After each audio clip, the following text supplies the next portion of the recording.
മജ്ജിമ നികായ 68 നളകപാന സുത്ത. ഭഗവാൻ പലപ്പോഴും ഏതെങ്കിലും ഭിക്ഷു, ഭിക്ഷുണി, ഉപാസകൻ, ഉപാസിക ഇവർ മരിച്ചു കഴിഞ്ഞു കഴിഞ്ഞാൽ ഇവരുടെ ജനനത്തെപ്പറ്റി പറയും, ഇവരുടെ നേട്ടങ്ങളെക്കുറിച്ച് പറയും. അത് എന്തിനാണ് പറയുന്നത് എന്നതിനെ പറ്റിയിട്ടാണ് ഈ സുത്തം. തൻ്റെ പാണ്ഡിത്യം കാണിക്കാനോ അല്ലെങ്കിൽ പ്രസിദ്ധി ഉണ്ടാക്കാനോ അല്ലെങ്കിൽ ലോകത്തെ വഴിതെറ്റിക്കാനോ അല്ല ഈ രീതിയിൽ അദ്ദേഹം അവരുടെ നേട്ടങ്ങളെക്കുറിച്ച് പറയുന്നത്. പക്ഷെ അതിന് പകരം അത് കേൾക്കുന്നവരിൽ ശ്രദ്ധ ഉണ്ടാക്കാൻ വേണ്ടിയിട്ട്, പ്രേരണ ഉണ്ടാക്കാൻ വേണ്ടിയിട്ട്, അവരും അതേപോലെ തന്നെ അതിനുവേണ്ടി ശ്രമിക്കാൻ വേണ്ടിയിട്ടാണ് അദ്ദേഹം ഇത്തരം കാര്യങ്ങൾ പറയുന്നത്. നമുക്ക് സൂക്തിയിലേക്ക് നേരിട്ട് പോകാം. ഞാനിങ്ങനെ കേട്ടു, ഒരിക്കൽ ഭഗവാൻ കോശലന്മാരുടെ രാജ്യത്ത് താമസിക്കുകയായിരുന്നു. നളകപാന എന്ന സ്ഥലത്തിലെ പ്ലാശ് വൃക്ഷങ്ങളുടെ സ്ഥലത്തായിരുന്നു അദ്ദേഹം താമസിച്ചുകൊണ്ടിരുന്നത്. പ്ലാശ് മരങ്ങളുടെ ഒരു വനമായിരുന്നു അത്. ആ സമയത്ത് വളരെയധികം പ്രസിദ്ധരായിട്ടുള്ള കുലപുത്രന്മാർ ഗൃഹസ്ഥ ജീവിതം ഉപേക്ഷിച്ച് ഭിക്ഷുവായി. അത് ഭഗവാനോടുള്ള ശ്രദ്ധ മൂലമായിരുന്നു. ആയുഷ്മാൻ അനിരുദ്ധൻ, ആയുഷ്മാൻ ബദ്ധിയ, ആയുഷ്മാൻ കിംബില, ആയുഷ്മാൻ ഭഗു, ആയുഷ്മാൻ കൊണ്ടന്ന, ആയുഷ്മാൻ രേവത, ആയുഷ്മാൻ ആനന്ദ, ഇതേപോലുള്ള വളരെ പ്രസിദ്ധരായിട്ടുള്ള കുലപുത്രർ ഗൃഹസ്ഥ ജീവിതം ഉപേക്ഷിച്ച് സന്യാസിയായിട്ടുണ്ടായിരുന്നു. ആ സമയത്ത് ഭഗവാൻ ഒരു തുറന്ന സ്ഥലത്ത് ഇരിക്കുകയായിരുന്നു. ചുറ്റും ഭിക്ഷസംഘങ്ങളുമുണ്ട്. അതിനുശേഷം ഭഗവാൻ ആ ഭിക്ഷുക്കളോട് ആ കുലപുത്രന്മാരെ പറ്റി ഇങ്ങനെ പറഞ്ഞു. കുലപുത്രൻ എന്ന് പറഞ്ഞു കഴിഞ്ഞാൽ നല്ല കുലത്തിൽ ജനിച്ച ഒരു വ്യക്തി, അതാണ് അർത്ഥം. ഭിക്ഷുക്കളെ, ആ കുലപുത്രന്മാർ എന്നിൽ ശ്രദ്ധ മൂലം ഗൃഹസ്ഥ ജീവിതം ഉപേക്ഷിച്ച് സന്യാസിയായി അല്ലെങ്കിൽ ഭിക്ഷുവായി. അവർ ഈ ബ്രഹ്മചര്യ ജീവിതത്തിൽ തൃപ്തരാണെന്ന് ഞാൻ വിശ്വസിക്കുന്നു. ഭഗവാൻ ഇത് പറഞ്ഞപ്പോൾ ആ ഭിക്ഷുക്കൾ മൗനരായിട്ടിരുന്നു. രണ്ടാമതും മൂന്നാമതും ഭഗവാൻ ഇതേ ചോദ്യം തന്നെ ആവർത്തിച്ചു. ഭിക്ഷുക്കളെ, ആ കുലപുത്രന്മാർ എന്നുള്ള ശ്രദ്ധ മൂലം ഗൃഹസ്ഥ ജീവിതം ഉപേക്ഷിച്ച് ഭിക്ഷുജീവിതത്തിലേക്ക് പ്രവേശിച്ചു. ബ്രഹ്മചര്യ ജീവിതത്തിൽ അവർ തൃപ്തരാണ് എന്ന് ഞാൻ വിശ്വസിക്കുന്നു. അങ്ങനെ ഭഗവാൻ 3 പ്രാവശ്യം പറഞ്ഞപ്പോഴും 3 പ്രാവശ്യവും ആ ഭിക്ഷുക്കൾ മൗനരായിട്ട് ഇരുന്നു. അപ്പോൾ ഭഗവാന് ഇങ്ങനെ തോന്നി, എന്തുകൊണ്ട് ഞാൻ ആ കുലപുത്രരോട് തന്നെ ഈ ചോദ്യം ചോദിച്ചുകൂടാ? അപ്പോൾ ഭഗവാൻ ആയുഷ്മാൻ അനിരുദ്ധനോട് ഇങ്ങനെ പറഞ്ഞു. അനിരുദ്ധ, താങ്കളും കൂട്ടുകാരും ഈ ബ്രഹ്മചര്യ ജീവിതത്തിൽ തൃപ്തരാണെന്ന് ഞാൻ കരുതുന്നു. നിങ്ങൾ ഈ ബ്രഹ്മചര്യ ജീവിതത്തിൽ തൃപ്തരാണോ? അപ്പോൾ അനിരുദ്ധൻ പറഞ്ഞു, തീർച്ചയായും ബന്ദേ, ഞങ്ങൾ ഈ ബ്രഹ്മചര്യ ജീവിതത്തിൽ തൃപ്തരാണ്. സാധു സാധു അനിരുദ്ധ, വളരെ നന്നായി അനിരുദ്ധ. താങ്കൾ പോലെയുള്ള കുലപുത്രന്മാർ ഗൃഹസ്ഥ ജീവിതം ഉപേക്ഷിച്ച് ഭിക്ഷുജീവിതം തിരഞ്ഞെടുത്തു. ആ ബ്രഹ്മചര്യ ജീവിതത്തിൽ നിങ്ങൾ തൃപ്തരാണ് എന്നുള്ള കാര്യം വളരെ യോജിച്ചത് തന്നെയാണ്. നിങ്ങൾ യുവത്വത്താൽ അനുഗ്രഹീതനാണ്, വളരെ ചെറുപ്പമാണ്. ജീവിതത്തിൻ്റെ ഏറ്റവും നല്ല സമയത്താണ് നിങ്ങൾ ഇപ്പോൾ നിൽക്കുന്നത്. നിങ്ങളുടെ തലമുടി പരിപൂർണമായിട്ടും കറുത്തതാണ്. നിങ്ങൾക്ക് വേണമെങ്കിൽ ഇന്ദ്രിയ സുഖങ്ങൾ അനുഭവിക്കാമായിരുന്നു. എങ്കിലും നിങ്ങൾ ഗൃഹസ്ഥ ജീവിതം ഉപേക്ഷിച്ച് ഭിക്ഷുവായിട്ട് തീർന്നു.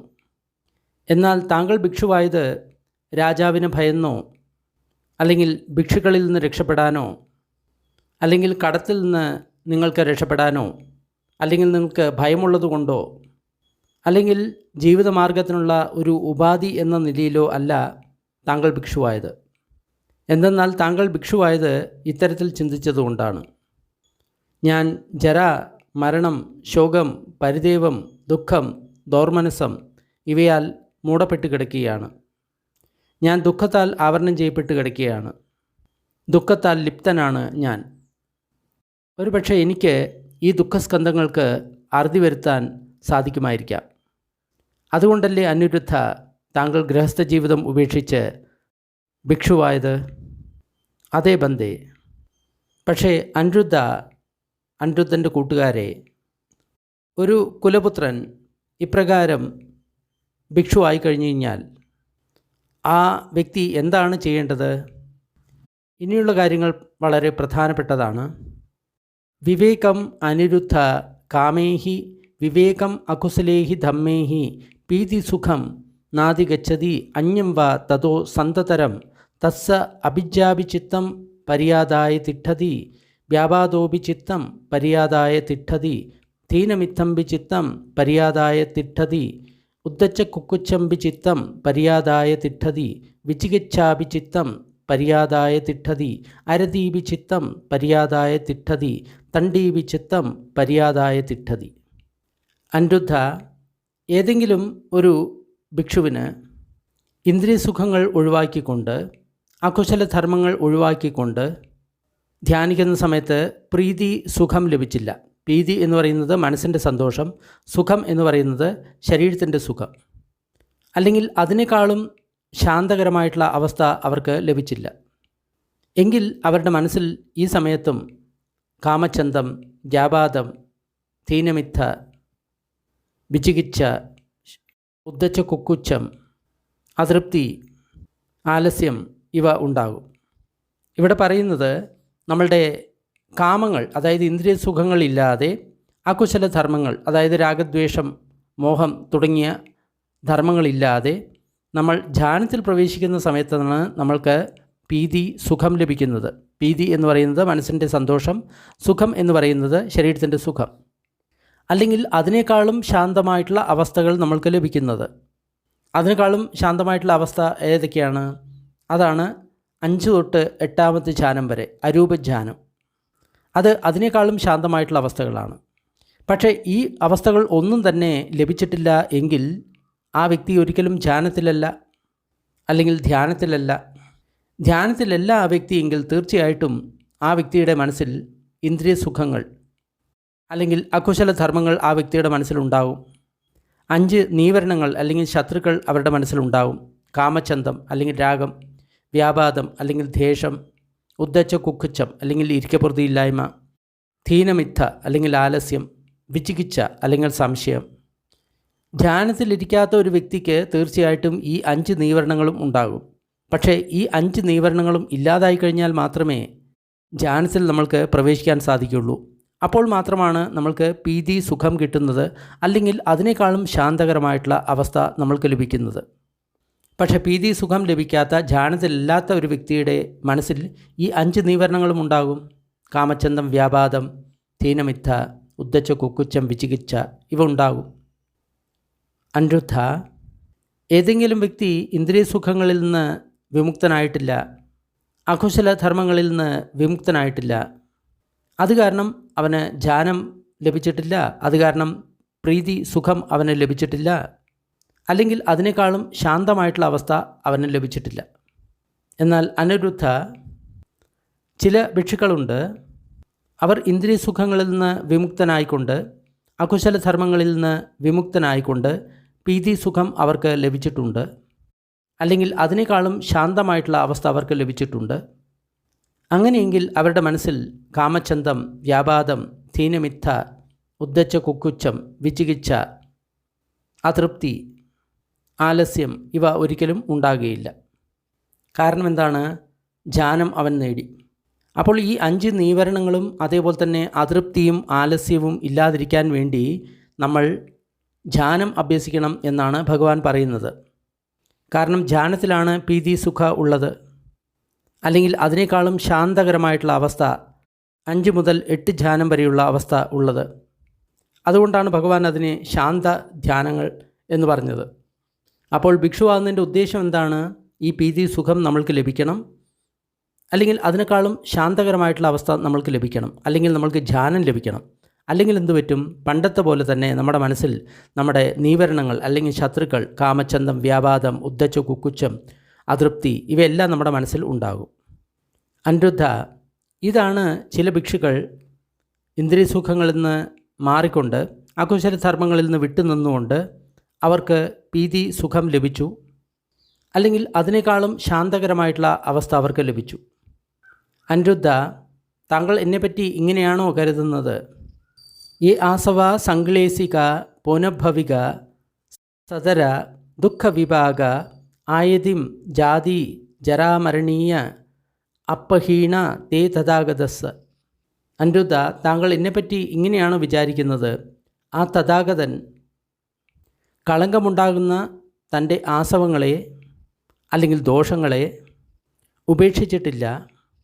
ആ കളങ്കങ്ങൾ തീർച്ചയായിട്ടും പുനർജന്മം തരുന്നതാണ്, ദുഃഖമുണ്ടാക്കുന്നതാണ്, കഷ്ടമുണ്ടാക്കുന്നതാണ്, ജാതി, ജര, മരണം ഈ കാര്യങ്ങളെ തരുന്നതാണ്. ആ കളങ്കമുണ്ടാക്കുന്ന ആസവങ്ങളെ തഥാഗതൻ ഉപേക്ഷിച്ചിട്ടില്ല. തസ്മാ തഥാഗതോ സംഘായേകം പഠിസേവതി സംഘായേകം അധിവാസിതി സംഘായേകം പരിവജ്യതി സംഘായേകം വിനോദേതീതി. അതുകൊണ്ടാണ് തഥാഗതൻ ശരിക്ക് ആലോചിച്ചുകൊണ്ട് കുറച്ച് കാര്യങ്ങളെ ഉപയോഗിക്കുന്നു, പഠിസേവതി, കുറച്ച് കാര്യങ്ങളെ സഹിക്കുന്നു, അധിവാസേതി, കുറച്ച് കാര്യങ്ങളെ ഉപേക്ഷിക്കുന്നു, പരിവജ്ജതി, കുറച്ച് കാര്യങ്ങളെ ഒഴിവാക്കുന്നു, വിനോദേതി. അതായത് ഭഗവാന്റെ ആസവങ്ങൾ പരിപൂർണമായിട്ടും മാറിയിട്ടില്ല, കളങ്കങ്ങൾ പരിപൂർണമായിട്ടും മാറിയില്ല. അതുകൊണ്ടാണ് ആലോചിച്ചുകൊണ്ട് ചില കാര്യങ്ങളെ സേവിക്കുന്നത്, ചില കാര്യങ്ങളെ സഹിക്കുന്നത്, ചില കാര്യങ്ങളെ ഉപേക്ഷിക്കുന്നത്, ചില കാര്യങ്ങളെ ഇല്ലാതാക്കുന്നത് എന്ന് അനിരുദ്ധൻ കരുതുന്നുണ്ടായിരിക്കും എന്നാണ് ഭഗവാൻ ചോദിക്കുന്നത്. ഈ കാര്യങ്ങളെക്കുറിച്ച് അറിയാൻ നിങ്ങൾ വീണ്ടും മജ്ജിമ നികായ 2ാമത്തെ സൂത്തം സബ്ഭാസവ സൂത്തം നിങ്ങൾ നോക്കണം. ഈ ഡിസ്ക്രിപ്ഷൻ ബോക്സിൽ അതിനെപ്പറ്റി കൊടുത്തിട്ടുണ്ട്. അവിടെ പോയി നോക്കിക്കഴിഞ്ഞാൽ നമ്മൾ ഡീറ്റെയിൽഡായിട്ട് ഏതൊക്കെ കാര്യങ്ങളാണ് നമ്മൾ സഹിക്കേണ്ടത്, ഏതൊക്കെ കാര്യങ്ങളെയാണ് നമ്മൾ ഉപയോഗിക്കേണ്ടത്, ഏതൊക്കെ കാര്യങ്ങളെയാണ് നമ്മൾ ഭാവന ചെയ്യേണ്ടത്, ഏതൊക്കെ കാര്യങ്ങളെയാണ് നമ്മൾ ഉപേക്ഷിക്കേണ്ടത് എന്നുള്ള കാര്യം നമ്മൾക്ക് വളരെ വ്യക്തമായിട്ട് മനസ്സിലാകും. ഒരു സാധകനെ സംബന്ധിച്ചിടത്തോളം വളരെ പ്രധാനപ്പെട്ട കാര്യങ്ങളാണ് അതിലുള്ളത്. അത് നിങ്ങൾക്ക് ഡിസ്ക്രിപ്ഷൻ ബോക്സിൽ പോയിട്ട് നോക്കാവുന്നതാണ്. അപ്പോൾ അനിരുദ്ധൻ പറഞ്ഞു, ബന്ദേ, ഞങ്ങൾ ഒരിക്കലും ഈ രീതിയിൽ ചിന്തിക്കുന്നില്ല. തഥാഗതനിൽ ഈ തരത്തിലുള്ള ആസവങ്ങൾ, കളങ്കിതമാക്കുന്ന ആസവങ്ങൾ, വീണ്ടും ജന്മം തരുന്ന ആസവങ്ങൾ, കഷ്ടം തരുന്ന, ദുഃഖവിഭാഗം തരുന്ന, ജനനം, രോഗം, ദുഃഖം ഇവ തരുന്ന ആസവങ്ങൾ ഉണ്ട് എന്ന് ഞങ്ങൾ കരുതുന്നില്ല. ബന്ദേ, ഞങ്ങൾ ഭഗവാനെ പറ്റി ഇങ്ങനെയാണ് വിചാരിക്കുന്നത്. ഈ ആസവ സങ്കളേസിക പുനഃഭവിക സദര ദുഃഖവിഭാഗ ആയതിം ജാതി ജരാ മരണീയ പഹീണ തേ തഥാഗതസ്. ഭഗവാന്റെ ഉള്ളിലുള്ള ആ ആസവങ്ങൾ കളങ്കം തരുന്നത്, വീണ്ടും വീണ്ടും ജന്മം തരുന്നത്, കഷ്ടം തരുന്നത്, ദുഃഖം തരുന്നത്, ജന്മവും ജര വാർദ്ധക്യവും തരുന്ന ആ ആസവങ്ങൾ തഥാഗതനിൽ നിന്ന് പരിപൂർണമായിട്ട് നഷ്ടമായിരിക്കുകയാണ്. അതുകൊണ്ടാണ് നല്ലപോലെ ആലോചിച്ചതിന് ശേഷം അദ്ദേഹം ചില കാര്യങ്ങളെ ഉപയോഗിക്കുന്നത്, ചില കാര്യങ്ങളെ സഹിക്കുന്നത്, ചില കാര്യങ്ങളെ ഒഴിവാക്കുന്നത്, ചില കാര്യങ്ങളെ ത്യജിക്കുന്നത്. സാധു സാധു അനിരുദ്ധ, വളരെ നന്നായി, വളരെ നന്നായി അനിരുദ്ധ കൂട്ടുകാരെ. തഥാഗതൻ ഈ ആസവങ്ങളെ, കളങ്കമുണ്ടാക്കുന്ന ഈ ആസവങ്ങളെ, ആ ആസവങ്ങൾ പുനർജന്മം തരുന്നതാണ്, കഷ്ടം തരുന്നതാണ്, ദുഃഖത്തിന് കാരണമാകുന്നതാണ്, ഭാവിയിലെ ജന്മത്തിനും വാർദ്ധക്യത്തിനും മരണത്തിനും കാരണമാണ്. ആ ആസവങ്ങളെ, കളങ്കങ്ങളെ അദ്ദേഹം മൂലത്തിൽ നിന്ന് തന്നെ ഇല്ലാതാക്കിയിട്ടുണ്ട്. വേരിൽ നിന്ന് തന്നെ അവ പറിച്ചു മാറ്റിയിരിക്കുകയാണ്. തലമുറിച്ച ഒരു പനവൃക്ഷത്തെ പോലെ ആക്കിയിരിക്കുകയാണ്. അവയെ പൂർണ്ണമായിട്ടും തുടച്ചു മാറ്റിയിരിക്കുകയാണ്. അത് കാരണം അവ ഒരിക്കലും ഭാവിയിൽ ഉണരുന്നതല്ല. അനിരുദ്ധ, ഉദാഹരണത്തിന് ഒരു പനവൃക്ഷത്തിൻ്റെ മുകൾ ഭാഗം നമ്മൾ മുറിച്ചു മാറ്റിക്കഴിഞ്ഞു കഴിഞ്ഞാൽ അത് ഭാവിയിൽ ഒട്ടും തന്നെ വളരില്ല, ഭാവിയിൽ അതിന് വളരാൻ സാധിക്കില്ല. അതേപോലെ തന്നെ അനിരുദ്ധ, തഥാഗതൻ ആ പുനർജന്മം തരുന്ന, ദുഃഖം തരുന്ന, കഷ്ടം തരുന്ന, ജാതി ജര മരണം തരുന്ന ആ ആസവങ്ങളെ പരിപൂർണമായിട്ട് ഇല്ലാതാക്കി. അത് ഒരിക്കലും ഭാവിയിൽ വീണ്ടും വരികയില്ല. അതുകൊണ്ടാണ് ചില കാര്യങ്ങളെ ആലോചിച്ച് അദ്ദേഹം ഉപയോഗിക്കുന്നത്, ചില കാര്യങ്ങളെ സഹിക്കുന്നത്, ചില കാര്യങ്ങളെ ഒഴിവാക്കുന്നത്, ചില കാര്യങ്ങളെ ത്യജിക്കുന്നത്. അനിരുദ്ധ കൂട്ടുകാരെ, നിങ്ങൾ എന്താണ് കരുതുന്നത്? തഥാഗതൻ തൻ്റെ ശിഷ്യന്മാർ മരിക്കുന്ന സമയത്ത് അവരുടെ പുനർജന്മത്തെപ്പറ്റി തഥാഗതൻ പ്രസ്താവന ചെയ്യുന്നു. അതിൽ എന്തു ഗുണമാണ് തഥാഗതൻ കാണുന്നത്? അസു അമുത്ര ഉപപന്നോ അസു അമുത്ര ഉപപന്നോതി. ഈ വ്യക്തി ഇവിടെ ജനിച്ചു, ആ വ്യക്തി അവിടെ ജനിച്ചു. ഇവിടെ ഭഗവാൻ ഭിക്ഷുക്കളോട് ചോദിക്കുകയാണ്, തഥാഗതൻ തൻ്റെ ശ്രാവകന്മാർ അല്ലെങ്കിൽ ശിഷ്യന്മാർ മരിച്ചു കഴിഞ്ഞു കഴിഞ്ഞാൽ അവരുടെ പുനർജന്മത്തെക്കുറിച്ച് അദ്ദേഹം ഇങ്ങനെ പറയും, ഈ വ്യക്തി അവിടെ ജനിച്ചു, ഈ വ്യക്തി ഇവിടെ ജനിച്ചു. ഇത് പറഞ്ഞതുകൊണ്ട് തഥാഗതന് എന്ത് ഗുണമാണ് ഉണ്ടാകുന്നത്? മരിച്ചതിന് ശേഷം ആ ശിഷ്യന്മാരുടെ പുനർജന്മത്തെക്കുറിച്ച് പ്രവചിച്ചുകൊണ്ട് അദ്ദേഹത്തിന് എന്ത് നേട്ടമാണ് ഉണ്ടാകുന്നത്? ആ വ്യക്തി ഇവിടെ ജനിച്ചു, ഈ വ്യക്തി അവിടെ ജനിച്ചു എന്ന് പറഞ്ഞതുകൊണ്ട് എന്ത് പ്രയോജനമാണ് തഥാഗതന് ഉണ്ടാകുന്നത് എന്ന് ഭഗവാൻ ചോദിച്ചു. അപ്പോൾ ആ ഭിക്ഷുക്കൾ പറഞ്ഞു, ബന്ദേ, ഞങ്ങളുടെ ഈ ധർമ്മം താങ്കളിൽ നിക്ഷിപ്തമാണ്. ഭഗവാനാണ് ഞങ്ങളുടെ മാർഗദർശകൻ. ഞങ്ങൾ ഭഗവാനെയാണ് ശരണം പ്രാപിക്കുന്നത്. അതിനാൽ ബന്ദേ, ഭഗവാൻ സ്വയം ഇതിനെപ്പറ്റി ദയാപൂർവം ഞങ്ങളോട് വ്യക്തമാക്കിയിട്ട് തരണം. ഇതിൻ്റെ അർത്ഥത്തെ ഭഗവാൻ വ്യക്തമാക്കിയിട്ട് തരണം. ഞങ്ങൾ ഭിക്ഷുക്കൾ അതിനെ കേൾക്കാം, എന്നിട്ട് ഓർമ്മിച്ച് വയ്ക്കാം. അപ്പോൾ ഭഗവാൻ ഇങ്ങനെ പറഞ്ഞു, തഥാഗതൻ ഈ കാര്യങ്ങൾ പ്രസ്താവിക്കുന്നത് ജനങ്ങളെ വഞ്ചിക്കുന്നതിന് വേണ്ടിയിട്ടല്ല, ജനങ്ങളെ പ്രശംസിക്കുന്നതിന് വേണ്ടിയിട്ടല്ല, അല്ലെങ്കിൽ ലാഭം, സത്കാരം, പ്രസിദ്ധി ഇവയ്ക്ക് വേണ്ടിയിട്ടല്ല, അല്ലെങ്കിൽ ജനങ്ങൾ എന്നെപ്പറ്റി അറിയട്ടെ എന്ന് വിചാരിച്ചിട്ടല്ല ഇങ്ങനെ പറയുന്നത്.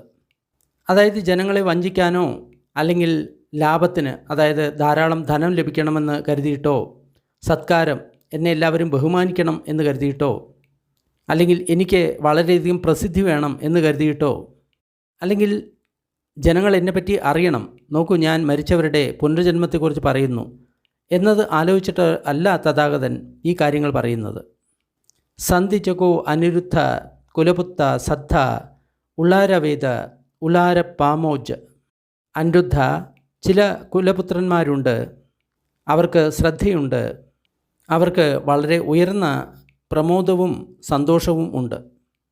അത്തരത്തിലുള്ള വ്യക്തികൾ ഈ കാര്യങ്ങൾ കേൾക്കുന്ന സമയത്ത് അവരുടെ ചിത്തം അവർ അതിനായിട്ട് സമർപ്പിക്കുന്നു. അനിരുദ്ധ, അതുമൂലം അവർക്ക് ദീർഘകാലത്തിന് ഹിതവും സുഖവും ഉണ്ടാകുന്നു. ഇനി ഇതെങ്ങനെയാണ് സംഭവിക്കുന്നത് എന്നതിനെപ്പറ്റി ഭഗവാൻ ഇങ്ങനെ പറയുകയാണ്. അനിരുദ്ധ, ഒരു ഭിക്ഷു ഇങ്ങനെ കേൾക്കുന്നു, ഇന്ന പേരുള്ള ഒരു ഭിക്ഷു മരിച്ചു. അപ്പോൾ ഭഗവാൻ അദ്ദേഹത്തെപ്പറ്റി ഇങ്ങനെ പ്രസ്താവന നടത്തി, ആ വ്യക്തി മുക്തനായി, അതായത് അർഹന്തനായി.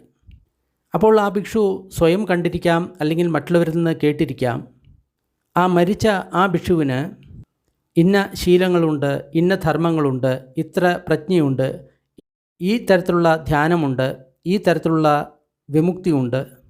അപ്പോൾ ആ ഭിക്ഷുവിൻ്റെ ആ ശ്രദ്ധയെ, ശീലത്തെ, പഠിപ്പിനെ, ത്യാഗത്തെ, പ്രജ്ഞയെ ഈ ഭിക്ഷു ഓർത്തുകൊണ്ട് തൻ്റെ മനസ്സിനെ ആ കാര്യങ്ങളിലേക്ക് സമർപ്പിക്കുന്നു. അതായത് ആ ഭിക്ഷുവിന് ഉള്ളതുപോലെ തന്നെയുള്ള ശ്രദ്ധ, ശീലം, പ്രജ്ഞ, ത്യാഗം, ശിക്ഷ ഇത് എനിക്കും ഉണ്ടാകണം എന്ന് ആ ഭിക്ഷു കരുതുന്നു. കാരണം അതുകൊണ്ടാണല്ലോ മരിച്ച ഭിക്ഷു അർഹന്തനാണെന്ന് ഭഗവാൻ പറഞ്ഞത്. അർഹന്തനാകണമെങ്കിൽ എൻ്റെ ഉള്ളിലും ഇത്തരം ഗുണങ്ങൾ ഉണ്ടാകണം എന്ന് ആ ഭിക്ഷു കരുതുന്നു. അനിരുദ്ധ, അങ്ങനെയാണ് ആ ഭിക്ഷു സുഖമായിട്ട് ജീവിക്കുന്നത്. അതായത് അങ്ങനെയാണ് ആ ഭിക്ഷു കാര്യങ്ങളെല്ലാം നേടി സുഖമായിട്ട് ജീവിക്കുന്നത്. അനിരുദ്ധ, ഒരു ഭിക്ഷു ഇങ്ങനെ കേൾക്കുകയാണ്, ഇന്ന പേരുള്ള ഒരു ഭിക്ഷു മരിച്ചു കഴിഞ്ഞു. അപ്പോൾ ഭഗവാൻ അദ്ദേഹത്തെപ്പറ്റി ഇങ്ങനെ പ്രസ്താവിച്ചു, 5 സംയോജനങ്ങൾ ഈ വ്യക്തിയുടെ ഇല്ലാതായി. അത് കാരണം ബ്രഹ്മലോകത്തിൽ ഈ വ്യക്തി ഓപപാതികോ, അതായത് നേരെ പോയിട്ട് ജനിച്ചു. അവിടെ നിന്ന് തന്നെ ഈ വ്യക്തി അർഹന്തനാവും. ആ ലോകത്തിൽ നിന്ന് ഒരിക്കലും ഈ വ്യക്തി മറ്റൊരിടത്തും പുനർജനിക്കുന്നില്ല. അപ്പോൾ ഈ ഭിക്ഷു സ്വയം കണ്ടിട്ടുണ്ട്, അല്ലെങ്കിൽ മറ്റുള്ളവരിൽ നിന്ന് കേട്ടിട്ടുണ്ട്, ആ മരിച്ച ആ ഭിക്ഷുവിന് ഇന്ന തരത്തിലുള്ള ശീലങ്ങളുണ്ടായിരുന്നു, ഇന്ന തരത്തിലുള്ള ധർമ്മങ്ങളുണ്ടായിരുന്നു, ഇന്ന വിസ്ഡം ഉണ്ടായിരുന്നു, ഈ തരത്തിലുള്ള ധ്യാനമുണ്ടായിരുന്നു, ഈ തരത്തിലുള്ള വിമുക്തി ഉണ്ടായിരുന്നു. അപ്പോൾ ആ ഭിക്ഷുവിൻ്റെ ശ്രദ്ധ, ശീലം, പഠിപ്പ്, ത്യാഗം, പ്രജ്ഞ ഇവയിലേക്ക് ആ ഭിക്ഷു സ്വന്തം മനസ്സ് അർപ്പിക്കുന്നു. ഇപ്രകാരം ഒരു ഭിക്ഷു സുഖമായിട്ട് ജീവിക്കുന്നു. ഇവിടെ നമ്മൾ ഒരു കാര്യം മനസ്സിലാക്കേണ്ടതുണ്ട്. മുക്തി അല്ലെങ്കിൽ നിബ്ബാണം അല്ലെങ്കിൽ മോക്ഷം എന്ന് പറയുന്നത് 4 തരത്തിലുണ്ട്. ആദ്യമായിട്ട് ഒരു വ്യക്തി അല്ലെങ്കിൽ ഒരു ഭിക്ഷു നിർവ്വാണം നേടുന്ന സമയത്ത് ആ വ്യക്തി ശ്രോതാപന്നൻ എന്നാണ് പറയുന്നത്.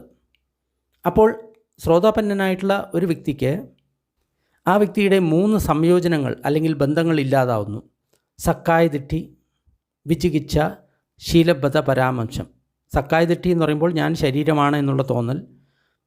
ശീലബദ്ധ പരാമർശം എന്ന് പറയുന്ന സമയത്ത് ശീലത്തിൽ നിന്നോ വ്രതത്തിൽ നിന്നോ താൻ മുക്തനാകും എന്നുള്ള തോന്നൽ. വിചികിച്ഛ, സംശയം. ഈ 3 കാര്യങ്ങളും ആ വ്യക്തി ഇല്ലാതാകും. അതുകൂടാതെ ആ വ്യക്തി ഏറ്റവും കൂടുതൽ 7 ജന്മങ്ങൾ മാത്രമേ എടുക്കുകയുള്ളൂ. അതിനുശേഷം ആ വ്യക്തി അർഹന്തനാവും, പൂർണ്ണനായിട്ട് മുക്തനാവും. ഇനി കുറച്ചുകൂടി ആ വ്യക്തി മുന്നേറി മുക്തിയുടെ 2ാമത്തെ അനുഭവം ഉണ്ടായി എന്ന് കരുതുക. അപ്പോൾ ആ അനുഭവത്തിനാണ് സകദാഗാമി എന്ന് പറയുന്നത്. സകദാഗാമി ആയിക്കഴിഞ്ഞ് കഴിഞ്ഞാൽ ഈ 3 സംയോജനം അത് പരിപൂർണമായിട്ടും ഇല്ലാതായി. അതുകൂടാതെ ആ വ്യക്തിയുടെ രാഗം, ദ്വേഷം, മോഹം ഇത് അല്പം ദുർബലമാവും. ആ തരത്തിലുള്ള സകദാഗാമി അവസ്ഥ നേടിയ ഒരു വ്യക്തി ഒരിക്കൽ മാത്രമേ ഈ കാമലോകത്തിലേക്ക് വരികയുള്ളൂ. അതായത് മനുഷ്യലോകത്തോ ദേവലോകത്തോ ഒരു പ്രാവശ്യം മാത്രം ജന്മമെടുക്കും. അതിനുശേഷം ആ വ്യക്തി അർഹന്തനാവും.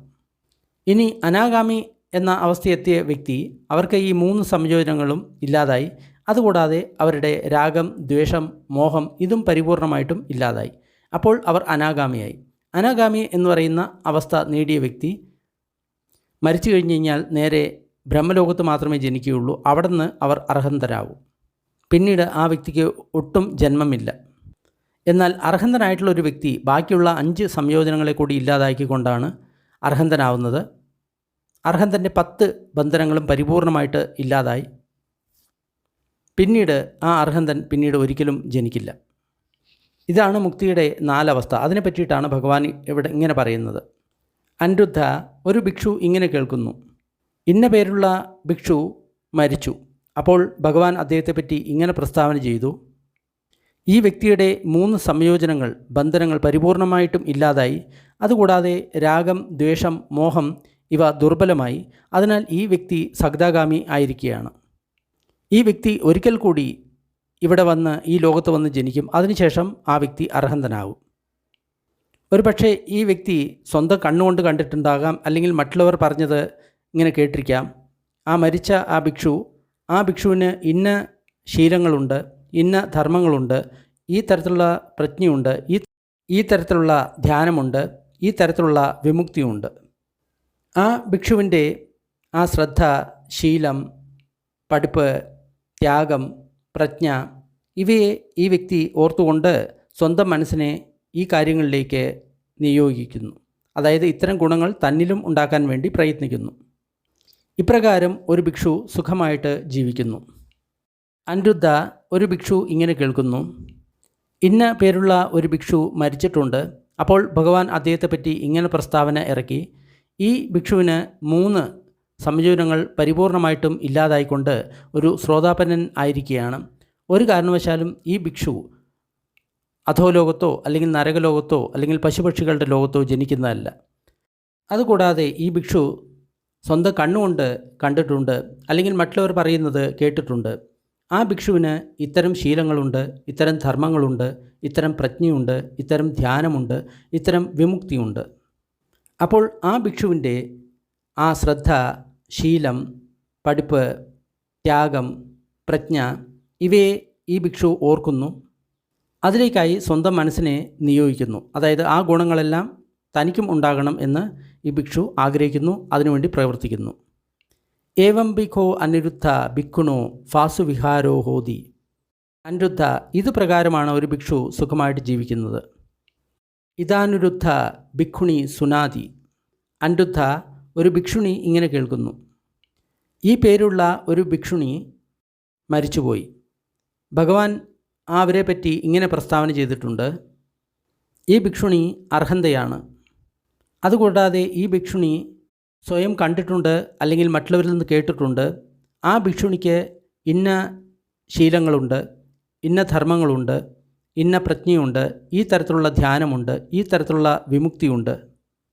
അതിനാൽ ആ ഭിക്ഷുണിയുടെ ആ ശ്രദ്ധയെ, ശീലത്തെ, പഠിപ്പിനെ, ത്യാഗത്തെ, പ്രജ്ഞയെ ഈ ഭിക്ഷുണി ഓർക്കുന്നു, എന്നിട്ട് തൻ്റെ മനസ്സിനെ അതിലേക്ക് അർപ്പിക്കുന്നു. അതായത് ആ ഗുണങ്ങൾ സ്വന്തം ജീവിതത്തിലും പകർത്താൻ ശ്രമിക്കുന്നു. ഇങ്ങനെയാണ് അനിരുദ്ധ ഒരു ഭിക്ഷുണി സുഖമായിട്ട് ജീവിക്കുന്നത്. അനിരുദ്ധ ഒരു ഭിക്ഷുണി ഇങ്ങനെ കേൾക്കുന്നു: ഇന്ന പേരുള്ള ഒരു ഭിക്ഷുണി മരിച്ചു. ഭഗവാൻ അവരെക്കുറിച്ച് ഇങ്ങനെ പ്രസ്താവന ചെയ്തിട്ടുണ്ട്: ഈ ഭിക്ഷുണിയുടെ 5 താഴെയുള്ള സംയോജനങ്ങൾ ഇല്ലാതായിട്ടുണ്ട്. അതുമൂലം ആ ഭിക്ഷുണി ബ്രഹ്മലോകത്ത് ഓപപാദികോ നേരെ പോയിട്ട് ജനിച്ചിട്ടുണ്ട്. അവിടെ നിന്ന് തന്നെ ആ ഭിക്ഷുണി അർഹന്തയാവും. മറ്റൊരു ലോകത്തിലും ആ ഭിക്ഷുണി പുനർജനിക്കില്ല. അതുകൂടാതെ ഭിക്ഷുണി സ്വയം കണ്ടിട്ടുണ്ട്, അല്ലെങ്കിൽ മറ്റുള്ളവരിൽ നിന്ന് കേട്ടിട്ടുണ്ട്: ഈ ഭിക്ഷുണിക്ക് ഇന്ന ശീലങ്ങളുണ്ടായിരുന്നു, ഈ ധർമ്മങ്ങളുണ്ടായിരുന്നു, ഇത്തരത്തിലുള്ള പ്രജ്ഞയാണ് ഉണ്ടായിരുന്നത്, ഇത്തരത്തിലുള്ള ധ്യാനമായിരുന്നു, ഇത്തരത്തിലുള്ള വിമുക്തിയാണ് ഉണ്ടായത്. ആ ഭിക്ഷുണിയുടെ ഈ ശ്രദ്ധയെ, ശീലത്തെ, പഠിപ്പിനെ, ത്യാഗത്തെ, പ്രജ്ഞയെ ഈ ഭിക്ഷുണി ഓർക്കുന്നു, എന്നിട്ട് സ്വന്തം മനസ്സിനെ അതിലേക്ക് നിയോഗിക്കുന്നു. അനിരുദ്ധ ഇപ്രകാരവും ഒരു ഭിക്ഷുണി സുഖമായിട്ട് ജീവിക്കുന്നു. അനിരുദ്ധ ഒരു ഭിക്ഷുണി ഇങ്ങനെ കേൾക്കുന്നു: ഇന്ന പേരുള്ള ഒരു ഭിക്ഷുണി മരിച്ചു. അപ്പോൾ ഭഗവാൻ ആ ഭിക്ഷുണിയെക്കുറിച്ച് ഇങ്ങനെ പ്രസ്താവിച്ചു: ഈ ഭിക്ഷുണിയുടെ 3 സംയോജനങ്ങൾ ഇല്ലാതായിട്ടുണ്ട്. അതുകൂടാതെ ഈ ഭിക്ഷുണിയുടെ രാഗം, ദ്വേഷം, മോഹം ഇവ ദുർബലമായിട്ടുണ്ട്. ഈ ഭിക്ഷുണി സകതാഗാമിയാണ്. ഈ ഭിക്ഷുണി ഒരിക്കൽ മാത്രമേ ഈ ലോകത്തിൽ തിരിച്ചു വരൂ. അതിനുശേഷം ഈ ഭിക്ഷുണി അർഹന്തയാവൂ. ആ ഭിക്ഷുണി ആ കാര്യങ്ങൾ സ്വന്തം കണ്ണുകൊണ്ട് കണ്ടിട്ടുണ്ട്, അല്ലെങ്കിൽ മറ്റുള്ളവർ പറയുന്നത് കേട്ടിട്ടുണ്ട്. ഈ ഭിക്ഷുണിക്ക് ഇത്തരത്തിലുള്ള ശീലങ്ങളുണ്ടായിരുന്നു, ധർമ്മങ്ങളുണ്ടായിരുന്നു, വിസ്ഡം, പ്രജ്ഞ ഉണ്ടായിരുന്നു, ധ്യാനമുണ്ടായിരുന്നു, വിമുക്തി ഉണ്ടായിരുന്നു. ആ ഭിക്ഷുണിയുടെ ശ്രദ്ധ, ശീലം, പഠിപ്പ്, ത്യാഗം, ജ്ഞാനം ഇതിനെ ഈ ഭിക്ഷുണി ഓർക്കുന്നു, എന്നിട്ട് സ്വന്തം മനസ്സിനെ അതിലേക്ക് നയിക്കുന്നു. ഇപ്രകാരം ഒരു ഭിക്ഷുണി സുഖമായിട്ട് ജീവിക്കുന്നു. അനിരുദ്ധ ഒരു ഭിക്ഷുണി ഇങ്ങനെ കേൾക്കുന്നു: ഇന്ന പേരുള്ള ഒരു ഭിക്ഷുണി മരിച്ചു. അപ്പോൾ ഭഗവാൻ അവരെപ്പറ്റി ഇങ്ങനെ പറഞ്ഞിട്ടുണ്ട്: ഈ ഭിക്ഷുണിയുടെ താഴെയുള്ള 3 സംയോജനങ്ങൾ ഇല്ലാതായിട്ടുണ്ട്. ഈ ഭിക്ഷുണി ഒരു ശ്രോതാപന്നയാണ്. ഈ ഭിക്ഷുണി ഇനി ഒരിക്കലും നരകലോകത്തിലോ അല്ലെങ്കിൽ പശുപക്ഷികളുടെ ലോകത്തിലോ അധോലോകത്തിലോ പോയിട്ട് ജനിക്കില്ല. അതുകൂടാതെ ഈ ഭിക്ഷുണി സ്വയം കണ്ടിട്ടുണ്ട്, അല്ലെങ്കിൽ മറ്റുള്ളവർ പറയുന്നത് കേട്ടിട്ടുണ്ട്. ഈ ഭിക്ഷുണിക്ക് ഇന്ന ശീലങ്ങളുണ്ട്, ഇന്ന ധർമ്മങ്ങളുണ്ട്, ഇന്ന പ്രജ്ഞയുണ്ട്, ഈ തരത്തിലുള്ള ധ്യാനമുണ്ട്, ഈ തരത്തിലുള്ള വിമുക്തിയുണ്ട്. ആ ഭിക്ഷുണിയുടെ ശ്രദ്ധയെ, ശീലത്തെ, പഠിപ്പിനെ, ത്യാഗത്തെ, പ്രജ്ഞയെ ഓർത്തുകൊണ്ട് ഈ ഭിക്ഷുണി സ്വന്തം മനസ്സിനെ അതിലേക്ക് അർപ്പിക്കുന്നു. ഇപ്രകാരവും ഒരു ഭിക്ഷുണി സുഖമായിട്ട് ജീവിക്കുന്നു. ഇവിടെ ഒരു കാര്യം പ്രത്യേകം ശ്രദ്ധിക്കണം. നമ്മൾ ഏറ്റവും കുറഞ്ഞത് ശ്രോതാപന്നൻ എന്ന് പറഞ്ഞ അവസ്ഥ നമ്മൾക്ക് ലഭിച്ചിട്ടില്ല എങ്കിൽ തീർച്ചയായിട്ടും നമ്മുടെ ഉള്ളിൽ നരകത്തിൻ്റെ സംസ്കാരമുണ്ട്, അധോലോകത്തിൻ്റെ സംസ്കാരമുണ്ട്, പശുപക്ഷികളുടെ ലോകത്തിൻ്റെ സംസ്കാരമുണ്ട്. അതിനാൽ ആ ജീവിതത്തിൽ നമ്മൾ ഒരിക്കൽ പോയി പെട്ടുകഴിഞ്ഞു കഴിഞ്ഞാൽ കൽപ്പങ്ങൾ എടുക്കും അതിൽ നിന്ന് പുറത്തു വരാൻ. മനുഷ്യജന്മം വളരെ ദുർലഭമാണ്. അതുകൊണ്ടാണ് ഏറ്റവും കമ്മിയായത് നമ്മൾ മുക്തൻ്റെ അവസ്ഥയായിട്ടുള്ള ശ്രോതാപന്ന അവസ്ഥ അതെങ്കിലും നേടണം എന്ന് പറയുന്നതിൻ്റെ പ്രധാനപ്പെട്ട കാരണം അതാണ്. ഇനി പറയാൻ പോകുന്നത് ഉപാസകൻ്റെ കാര്യമാണ്. ഉപാസകൻ, ഉപാസിക എന്ന് പറയുമ്പോൾ ഭഗവാന്റെ ഭിക്ഷുസംഘത്തെ സഹായിക്കുന്ന ഗൃഹസ്ഥന്മാരെയാണ് ഉപാസകർ എന്ന് പറയുന്നത്. സഹായിക്കുന്ന സ്ത്രീകളെയാണ് ഉപാസികമാർ എന്ന് പറയുന്നത്. ഇതിൽ ഒരു കാര്യം പ്രത്യേകം ശ്രദ്ധിക്കണം. ഒരു ഗൃഹസ്ഥൻ അർഹന്തനായി കഴിഞ്ഞു കഴിഞ്ഞാൽ പിന്നീട് ആ ഗൃഹസ്ഥന് ഒരു കാരണവശാലും ഗൃഹസ്ഥ ജീവിതത്തിൽ തുടരാൻ കഴിയില്ല. കാരണം ഗൃഹസ്ഥ ജീവിതത്തിലെ അന്തരീക്ഷം ആ വ്യക്തിക്ക് ഒട്ടും തന്നെ അനുകൂലമാവില്ല. അതിനാൽ ആ ഭിക്ഷു ഗൃഹസ്ഥ ജീവിതം ഉപേക്ഷിച്ച് സന്യാസി ആയേ തീരൂ. പക്ഷേ അനാഗാമി വരെയുള്ള അവസ്ഥയുള്ള വ്യക്തികൾ ഗൃഹസ്ഥ ജീവിതത്തിൽ കാണാറുണ്ട്. അനിരുദ്ധ ഒരു ഉപാസകൻ ഇങ്ങനെ കേൾക്കുന്നു: ഇന്ന പേരുള്ള ഒരു ഉപാസകൻ മരിച്ചിട്ടുണ്ട്. ഭഗവാൻ അദ്ദേഹത്തെപ്പറ്റി ഇങ്ങനെ പറഞ്ഞു: ഈ ഉപാസകൻ്റെ താഴെയുള്ള 5 സംയോജനങ്ങൾ പരിപൂർണമായിട്ടും ഇല്ലാതായിക്കൊണ്ട് ഈ വ്യക്തി ഓപപാദികോ ഹോതി, അതായത് നേരെ ബ്രഹ്മലോകത്തിൽ പോയിട്ട് ജനിച്ചിരിക്കുകയാണ്. അവിടെ നിന്ന് തന്നെ ഈ വ്യക്തി അർഹന്തനാവും, ഒരിക്കലും മറ്റൊരിടത്തും പുനർജനിക്കില്ല. അതുകൂടാതെ സ്വയം ഈ വ്യക്തി കണ്ടിട്ടുണ്ട്, അല്ലെങ്കിൽ മറ്റുള്ളവർ പറയുന്നത് കേട്ടിട്ടുണ്ട്. ആ ഉപാസകന് ഇന്ന ശീലമുണ്ട്, ഇന്ന ധർമ്മമുണ്ട്, പ്രജ്ഞയുണ്ട്, ഈ തരത്തിലുള്ള ധ്യാനമുണ്ട്, ഈ തരത്തിലുള്ള വിമുക്തിയുണ്ട്. ആ ഉപാസകൻ്റെ ശ്രദ്ധ, ശീലം, പഠിപ്പ്, ത്യാഗം, പ്രജ്ഞ ഇവയെ ഈ വ്യക്തി ഓർക്കുന്നു, എന്നിട്ട് സ്വന്തം മനസ്സിനെ അതിലേക്ക് നയിക്കുന്നു. ഇപ്രകാരം ആ ഉപാസകൻ സുഖമായിട്ട് ജീവിക്കുന്നു. ഏവം ഭിഖോ അനിരുദ്ധ ഉപാസകസ്സ ഫാസുവിഹാരോ ഹോതി. അനിരുദ്ധ, ഒരു ഉപാസകൻ ഇങ്ങനെ കേൾക്കുന്നു: ഇന്ന പേരുള്ള ഒരു ഉപാസകൻ മരിച്ചു. ഭഗവാൻ അദ്ദേഹത്തെപ്പറ്റി ഇങ്ങനെ പറഞ്ഞു: ഈ ഉപാസകൻ്റെ താഴെയുള്ള 3 സംയോജനങ്ങൾ നഷ്ടമായിട്ടുണ്ട്. അതുകൂടാതെ രാഗദ്വേഷം, മോഹം ഇവ ദുർബലമായിട്ടുണ്ട്. അതിനാൽ ഈ വ്യക്തി ഒരു സകദാഗാമിയാണ്. ഈ വ്യക്തി ഈ ലോകത്തിലേക്ക് ഒരിക്കൽ മാത്രമേ പുനർജനിക്കുകയുള്ളൂ. അതിനുശേഷം ആ വ്യക്തി അർഹന്തനാവും, ദുഃഖത്തിന് അറുതി വരുത്തും. ആ ഭിക്ഷു സ്വയം കണ്ടിട്ടുണ്ട്, അല്ലെങ്കിൽ മറ്റുള്ളവർ പറയുന്നത് കേട്ടിട്ടുണ്ട്. ഈ ഉപാസകന് ഇന്ന ശീലമുണ്ട്, ഇന്ന ധർമ്മങ്ങളുണ്ട്, ഈ തരത്തിലുള്ള പ്രജ്ഞയുണ്ട്, ഈ തരത്തിലുള്ള ധ്യാനമുണ്ട്, ഈ തരത്തിലുള്ള വിമുക്തിയുണ്ട്. ആ ഉപാസകൻ്റെ ശ്രദ്ധ, ശീലം, പഠിപ്പ്, ത്യാഗം, പ്രജ്ഞ ഇവയെ ഈ ഉപാസകൻ അനുസ്മരിക്കുന്നു, എന്നിട്ട് സ്വന്തം മനസ്സിനെ അതിലേക്ക് നയിക്കുന്നു. ഇങ്ങനെ ഒരു ഉപാസകൻ സുഖമായിട്ട് ജീവിക്കുന്നു. ഒരു ഉപാസകൻ ഇങ്ങനെ കേൾക്കുന്നു: ഇന്ന പേരുള്ള ഒരു ഉപാസകൻ മരിച്ചു. ഭഗവാൻ അദ്ദേഹത്തെപ്പറ്റി ഇങ്ങനെ പ്രസ്താവിച്ചു. താഴെയുള്ള 3 സംയോജനങ്ങൾ ഇല്ലാതായിക്കൊണ്ട് ഈ വ്യക്തി ഒരു ശ്രോതാപന്നനായിട്ട് മാറിയിരിക്കുകയാണ്. ഒരു കാരണവശാലും ഈ വ്യക്തി അധോഗതിയിൽ പോയിട്ട് ജനിക്കുകയില്ല, നരകലോകത്ത് പോയിട്ട് ജനിക്കുകയില്ല. തീർച്ചയായിട്ടും ഈ വ്യക്തി പിന്നീട് അർഹന്തനാകുക തന്നെ ചെയ്യും. ആ വ്യക്തി സ്വയം കണ്ടിട്ടുണ്ട്, അല്ലെങ്കിൽ മറ്റുള്ളവർ പറഞ്ഞത് കേട്ടിട്ടുണ്ട്. ഈ ഉപാസകന് ഈ തരത്തിലുള്ള ശീലങ്ങളുണ്ട്, ഈ തരത്തിലുള്ള ധർമ്മങ്ങളുണ്ട്, ഈ തരത്തിലുള്ള പ്രജ്ഞയുണ്ട്, ഈ തരത്തിലുള്ള ധ്യാനമുണ്ട്, ഈ തരത്തിലുള്ള വിമുക്തിയുണ്ട്. ആ ഉപാസകൻ്റെ ശ്രദ്ധ, ശീലം, പഠിപ്പ്, ത്യാഗം, പ്രജ്ഞ ഇവയെ ഈ വ്യക്തി ഓർക്കുന്നു, എന്നിട്ട് സ്വന്തം മനസ്സിനെ അതിലേക്ക് അർപ്പിക്കുന്നു. ഇപ്രകാരം ഒരു ഉപാസകൻ സുഖമായിട്ട് ജീവിക്കുന്നു. ഇനി ഉപാസികമാരെ പറ്റിയാണ് പറയുന്നത്. അനിരുദ്ധ, ഒരു ഉപാസിക ഇപ്രകാരം കേൾക്കുന്നു: ഇന്ന പേരുള്ള ഒരു ഉപാസിക മരിച്ചു. ഭഗവാൻ അവരെപ്പറ്റി ഇത്തരം പ്രസ്താവന നടത്തിയിട്ടുണ്ട്. താഴെയുള്ള 5 സംയോജനങ്ങൾ പരിപൂർണമായിട്ട് ഇല്ലാതാക്കിക്കൊണ്ട് ഈ ഉപാസിക ഓപപാദികോ, അതായത് ബ്രഹ്മലോകത്ത് ജനിച്ചിരിക്കുകയാണ്. അവിടുന്ന് തന്നെ ഈ ഉപാസിക അർഹന്തയാവും. മറ്റൊരു സ്ഥലത്തും ഈ ഉപാസിക പുനർജനിക്കില്ല. ഈ ഉപാസിക അത് കണ്ടിട്ടുണ്ട്, അല്ലെങ്കിൽ മറ്റുള്ളവരിൽ നിന്ന് കേട്ടിട്ടുണ്ട്. ഈ ഉപാസികയ്ക്ക് ഇത്തരത്തിലുള്ള ശീലങ്ങളുണ്ട്, ധർമ്മങ്ങളുണ്ട്, പ്രജ്ഞയുണ്ട്, ധ്യാനമുണ്ട്, വിമുക്തിയുണ്ട്. ആ ഉപാസികയുടെ ആ ശ്രദ്ധ, ശീലം, പഠിപ്പ്, ത്യാഗം, പ്രജ്ഞ ഇവയെ ഈ ഉപാസിക ഓർക്കുന്നു, എന്നിട്ട് സ്വന്തം മനസ്സിനെ അതിലേക്ക് സമർപ്പിക്കുന്നു. ഇപ്രകാരം ആ ഉപാസിക സുഖമായിട്ട് ജീവിക്കുന്നു. അനിരുദ്ധ, ഒരു ഉപാസിക ഇങ്ങനെ കേൾക്കുന്നു: ഇന്ന പേരുള്ള ഒരു ഉപാസിക മരിച്ചു. ഭഗവാൻ അവരെപ്പറ്റി ഇങ്ങനെ പ്രസ്താവിച്ചിട്ടുണ്ട്. ഈ ഉപാസികയുടെ 3 സംയോജനങ്ങൾ ഇല്ലാതായി.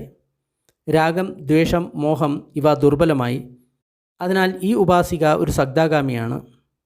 ഒരിക്കൽ കൂടി ഈ ഉപാസിക ഈ ലോകത്തിൽ നിന്ന് വരും. അതിനുശേഷം അവർ അർഹന്തയായിട്ട് തീരും. ഈ ഉപാസിക സ്വയം കണ്ടിട്ടുണ്ട്, അല്ലെങ്കിൽ മറ്റുള്ളവരിൽ നിന്ന് കേട്ടിട്ടുണ്ട്. ആ ഉപാസികയ്ക്ക് ഇന്ന ശീലങ്ങളുണ്ടായിരുന്നു, ഇന്ന ധർമ്മങ്ങളുണ്ടായിരുന്നു, ഇത്തരത്തിലുള്ള പ്രജ്ഞയുണ്ടായിരുന്നു, ഇത്തരത്തിലുള്ള ധ്യാനമുണ്ടായിരുന്നു, ഇത്തരത്തിലുള്ള വിമുക്തി ഉണ്ടായിരുന്നു. ആ ഉപാസികയുടെ ശ്രദ്ധ, ശീലം, പഠിപ്പ്, ത്യാഗം, പ്രജ്ഞ ഇവയെ ഈ ഉപാസിക ഓർക്കുന്നു, എന്നിട്ട് സ്വന്തം മനസ്സിനെ അതിലേക്ക് അർപ്പിക്കുന്നു. ഇപ്രകാരം ഒരു ഉപാസിക സുഖമായിട്ട് ജീവിക്കുന്നു. അനിരുദ്ധ, ഒരു ഉപാസിക ഇങ്ങനെ കേൾക്കുന്നു: ഇന്ന പേരുള്ള ഒരു ഉപാസിക മരിച്ചിട്ടുണ്ട്. ഭഗവാൻ അവരെപ്പറ്റി ഇപ്രകാരം പ്രസ്താവിച്ചിട്ടുണ്ട്. ഈ ഉപാസികയുടെ 3 സംയോജനങ്ങൾ ഇല്ലാതായിട്ടുണ്ട്. ഈ ഉപാസിക ഒരു ശ്രോതാപന്നയാണ്. ഒരിക്കലും ഈ ഉപാസിക അധോലോകത്ത് ജനിക്കില്ല. അതേപോലെ തന്നെ പശുപക്ഷികളുടെ ലോകത്തും നരകലോകത്തും ജനിക്കില്ല. തീർച്ചയായിട്ടും പിന്നീട് ഈ ഉപാസിക അർഹന്തയായിട്ട് തീരും. അതുകൂടാതെ ഈ ഉപാസിക സ്വയം കണ്ടിട്ടുണ്ട്, മറ്റുള്ളവർ പറയുന്നത് കേട്ടിട്ടുണ്ട്. ഈ ഉപാസികയ്ക്ക് ഇന്ന ശീലങ്ങളുണ്ട്, ഇന്ന ഗുണങ്ങളുണ്ട്, ഈ തരത്തിലുള്ള പ്രജ്ഞയുണ്ട്, ഈ തരത്തിലുള്ള ധ്യാനമുണ്ട്, ഈ തരത്തിലുള്ള വിമുക്തിയുണ്ട്. ആ ഉപാസികയുടെ ശ്രദ്ധ, ശീലം, പഠിപ്പ്, ത്യാഗം, പ്രജ്ഞ ഇവയെ ഈ ഉപാസിക ഓർത്തെടുക്കുന്നു, എന്നിട്ട് സ്വന്തം മനസ്സിനെ അതിലേക്ക് അർപ്പിക്കുന്നു. ഇങ്ങനെ ഒരു ഉപാസിക സുഖമായിട്ട് ജീവിക്കുന്നു. അനിരുദ്ധ ഇതികോ അനിരുദ്ധ തഥാഗതോ ന ജനകുഹനത്ഥം ന ജനലപനത്ഥം ന ലാഭസത്കാരശീലോകാനി സംസത്ഥാനം ന ഇതിമം ജനോ ജാനാദ്യുതി സാവകേ സബ്ബത്തിതേ കാലങ്കതേ ഉപപത്തിസു വ്യാകരോതി. അനിരുദ്ധ, ജനങ്ങളെ വഞ്ചിക്കുന്നതിന് വേണ്ടിയിട്ടോ, അല്ലെങ്കിൽ ജനങ്ങളെ പ്രശംസിക്കുന്നതിന് വേണ്ടിയിട്ടോ, അല്ലെങ്കിൽ ലാഭം, സത്കാരം, പ്രസിദ്ധി ഇവയ്ക്ക് വേണ്ടിയിട്ടോ, അല്ലെങ്കിൽ ജനങ്ങൾ എന്നെ അറിയട്ടെ എന്ന് കരുതിയിട്ടോ അല്ല തഥാഗതൻ മരിച്ച തൻ്റെ ഒരു ശിഷ്യൻ്റെ പുനർജന്മത്തെക്കുറിച്ച് ആൾക്കാരോട് പ്രസ്താവിക്കുന്നത്.